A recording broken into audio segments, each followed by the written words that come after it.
So Portland, Oregon is where this story starts. You know, it's 1901, it's February 28th, you know, and Mole, he's born, he's put down on this mortal plane, and his name is Linus Moling. That's right, Linus Moling. It's the best we could come up with. He was quite the smart little mole, which is really something, considering their brains are only about 5 millimeters long and weigh around 1.2 grams. That's pretty small. This little mole padre noticed his son's intellect, and then he died at the age of 34 from a perforated ulcer, which I didn't know existed until now. And also, they couldn't treat it back then because it was the early 1900s and medicine sucked. Anyways, his mom, you know, she's like, "No, Linus, don't pursue a life of science, Linus Moling." and he's like, "While you may think that a college education is a waste of my time and effort, I disagree, and prepare to go get one." now Linus was such a smart cookie that he could literally graduate at the age of 15, which is pretty insane, because, you know, he's got all those credits that he needs to graduate. However, he doesn't have the civic credits, which, if you don't know already, you need those to graduate. So I'm assuming this conversation followed afterwards. "While you're clearly a bright mole, you lack 2 civic credits and cannot graduate." Damn, that's crazy. However, I do not care.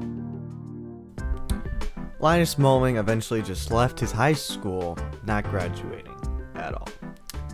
He did get his high school diploma though, 47 years later, because his high school learned that he got the Nobel Prize and decided to just give it to him.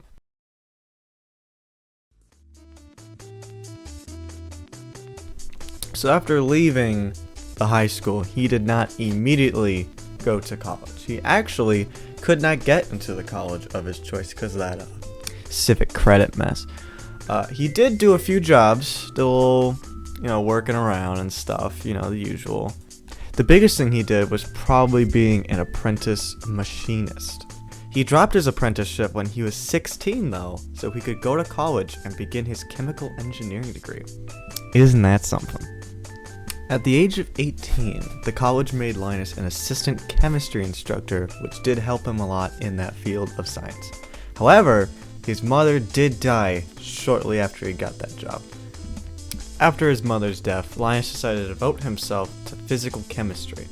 He then graduated in 1925 as the summa cum laude, the highest of honors. And he went out with a PhD in physical chemistry. Now, Linus went on to prove many important basic chemistry concepts. He was good at doing this because he not only had intellect and an unquenchable thirst for new discoveries, but he had good communication skills and the ability to publicize himself effectively, showing everyone his works. Now, Linus once wrote up some papers that made huge strides in the understanding of the structure and bonding of crystalline structures. However, Lawrence Bragg, joint winner of the 1915 Nobel Prize, was apparently mad about it, saying that Linus stole his work and plagiarized it all. I don't know if that's true or not, but it definitely came up. During World War II, the US enlisted multiple scientists to work on the Manhattan Project, which, if you don't know, involved nuclear warhead development. However, Linus was one of the people that didn't work on that. They asked him to, considering he was one of the greatest chemists of that time, but he decided not to. He did not want to move his family away from their residence, and he just was not morally fine with that. He did not believe it to be proper to create a nuclear warhead. Linus did contribute something to the war though. He developed an oxygen meter to monitor the air quality in aircrafts and submarines. He developed armor-piercing artillery shells. He formulated some rocket fuel and created artificial blood plasma, which is quintessential to, like, patching people up, which, yeah, that's very good of him.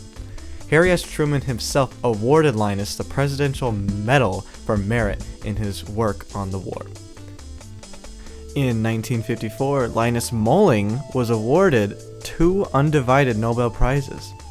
8 years later, he was awarded the Nobel Peace Prize for not working on weapons of mass destruction and opposing them. Some of Linus's other works include helping figure out the helix structure in DNA, even though he originally thought it was a triple helix instead of a double helix like it normally is.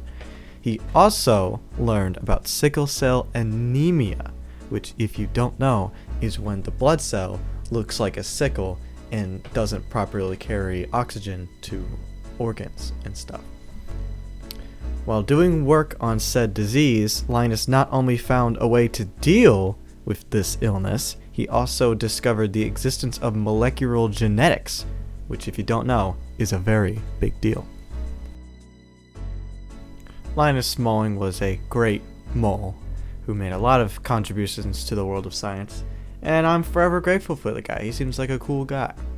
But he did die in August 19th, 1994 of prostate cancer, which is a real bummer. But he was like 93, so he lived for a while. Yeah, he had a good life. He had a wife, he had 4 kids, he had some grandkids, you know. So, that's good. Thanks for watching my documentary on Linus Pauling, but as a mole.